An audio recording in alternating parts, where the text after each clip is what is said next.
So we have the solar flash slash micronova narrative.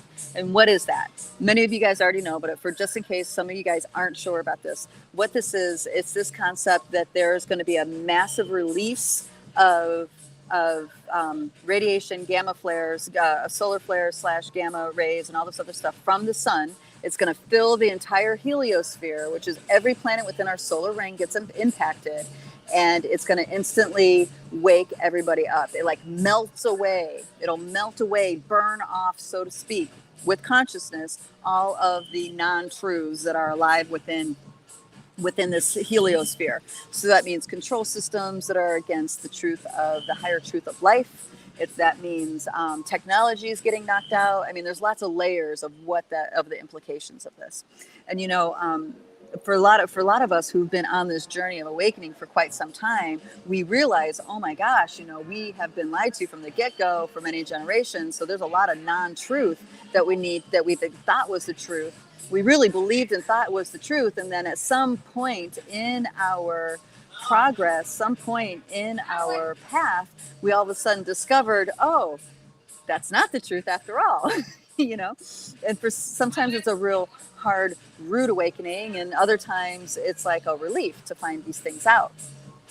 So what I'm saying with that is that when we all of a sudden are struck with deep truth, like the truth of who we are on an infinite level, it's jarring because there's so many layers of non-truth that's alive inside of not just our biofield here with the collective and the infiltration of the telluric realm and all that stuff, but also our subconscious, our ego driver relationships, all this stuff. There are layers and layers and layers of non-truth.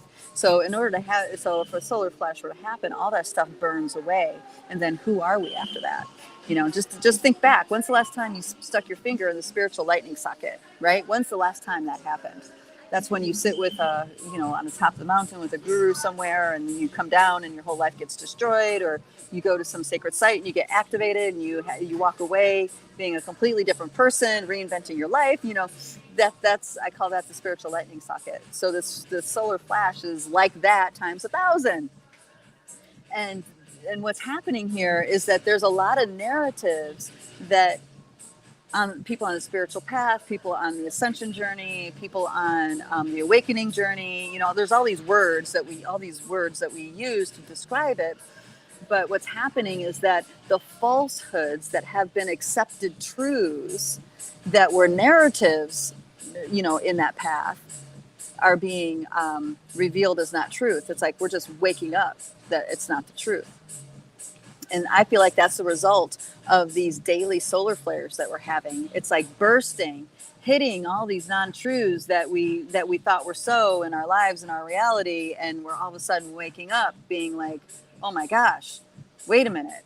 And it's not like before you would stick your finger in the spiritual lightning socket and you'd have years to process that, even decades maybe, right? Depending on how soon or how long you've been doing this. So it would happen in the 70s and then you'd have a decade to process. It would happen in the 90s, you had maybe 5 years to process. It happened in the 2000s, you had a year to process. Now we're at this time now, it's like you have maybe a day to process, right? So, and this is happening one right after another. And there's a crisis of faith that people are hitting, like, oh my gosh, if that baseline truth that I thought was the truth isn't so, what else is a lie? What other parts of these narratives have I accepted that aren't really the truth?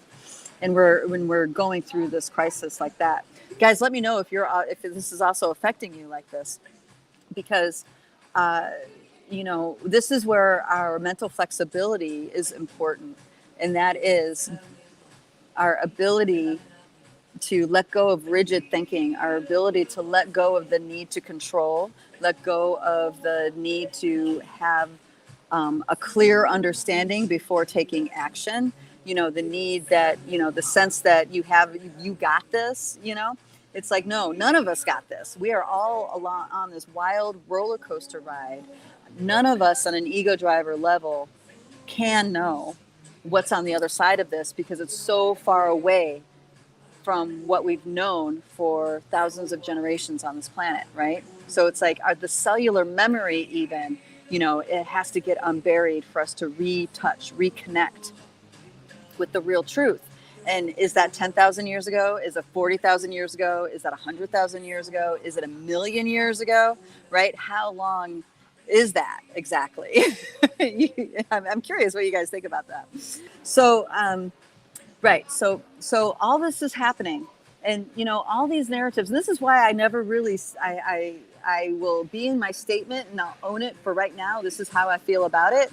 But I might change my mind tomorrow. I might change my mind an hour from now. I might, it's likely that I will change my mind on where I'm at in relationship to something, and that's because I have a really deep level of awareness that we have so many layers of distortions and inversions impacting our perceptions and our experience. There's really no way to be 100% sure.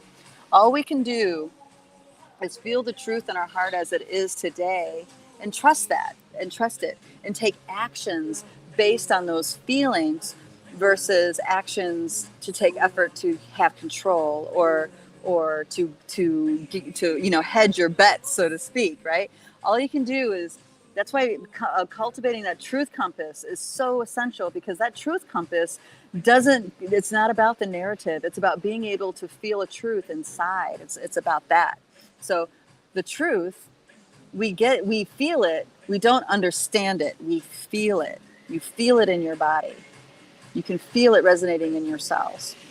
And the truth, because all these inversions and reversals, is something that evolves over time as we evolve. When I say evolve, I mean as we deprogram ourselves, as we unwind intuitive blind spots, we settle more and more and more into what a frequency of truth feels like inside of our bodies. And then once we start living our life in alignment with what we feel is the truth, and this is where a lot of grace and synchronicity starts to take over in our lives, and we learn to trust that more and more and more.